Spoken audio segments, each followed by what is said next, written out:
ఎమ్మెల్యేలు మల్లాది విష్ణు కానీ ఇతరులంతా కూడా ఇక్కడికి పెద్ద ఎత్తున చేరుకున్న పరిస్థితి కనిపిస్తుంది. పార్టీ నాయకులంతా కూడా మనం చూస్తే జైలు ముందు అంతా కూడా వెయిట్ చేస్తున్న పరిస్థితి కనిపిస్తుంది. మరికొద్ది సేపట్లో జగన్మోహన్ రెడ్డి ములాఖతు తర్వాత ఆయన బయటకు రాబోతున్నారు. వచ్చిన తర్వాత మీడియాను ఉద్దేశించి ఆయన మాట్లాడతారు. మొత్తం కూటమి ప్రభుత్వం అధికారంలోకి వచ్చిన దగ్గర నుంచి ఎటువంటి పరిపాలన కొనసాగుతుంది, ఎటువంటి నిర్బంధాలు కొనసాగుతున్నాయి అనే అంశాలు కూడా పూర్తిగా ప్రజలకు వివరించే అవకాశం అయితే చాలా స్పష్టంగా కనిపిస్తుంది.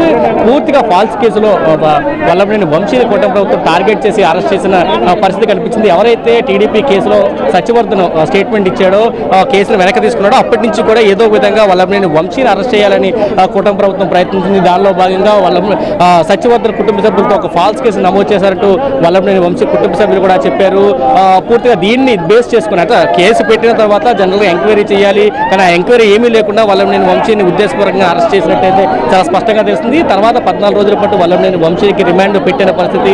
ప్రస్తుతం విజయవాడ జైల్లో వల్లభనేని వంశీ రిమాండ్లో ఉన్నారు. ఇప్పటికే వాళ్ళ భార్య 2 సార్లు ములాఖత్తుంది. ఈ రోజు 3వ ములాఖత్తు అయిన పరిస్థితి. విజయవాడకి సంబంధించి ఆవిడ చెప్పిన అంటే ములాఖత్తు 2వ ములాఖత్తులో చాలా స్పష్టంగా చెప్పింది. ఇక్కడ ఉన్న పరిస్థితులు చాలా అధ్వానంగా ఉన్నాయి, వంశీకి ప్రాణహాని ఉంది, ఆరోగ్య సమస్యలు ఉన్నా కానీ ఎటువంటి సౌకర్యాలు కల్పించట్లేదంటూ ఆవిడ కూడా చెప్పిన పరిస్థితి. దానికి సంబంధించి కోర్టులో కూడా సౌకర్యాలకు సంబంధించి ఒక పిటిషన్ వేసిన పరిస్థితి కూడా స్పష్టంగా ఉంది. అది రేపు విచారణకు వచ్చే అవకాశం అయితే కనిపిస్తున్న పరిస్థితి. మరొక పక్క మరికొద్ది సేపట్లోనే జగన్మోహన్ రెడ్డి వంశీతో ములాఖత్ అయ్యి బయటకు రాబోతున్నారు. వచ్చిన తర్వాత ఆయన ఇక్కడ మాట్లాడబోతున్నారు. మీడియా తర్వాత ఆయన ఏం మాట్లాడతారనే అంశాలు ఆసక్తిగా ఎదుర్కొంటున్న పెద్ద ఎత్తున వచ్చిన పరిస్థితి.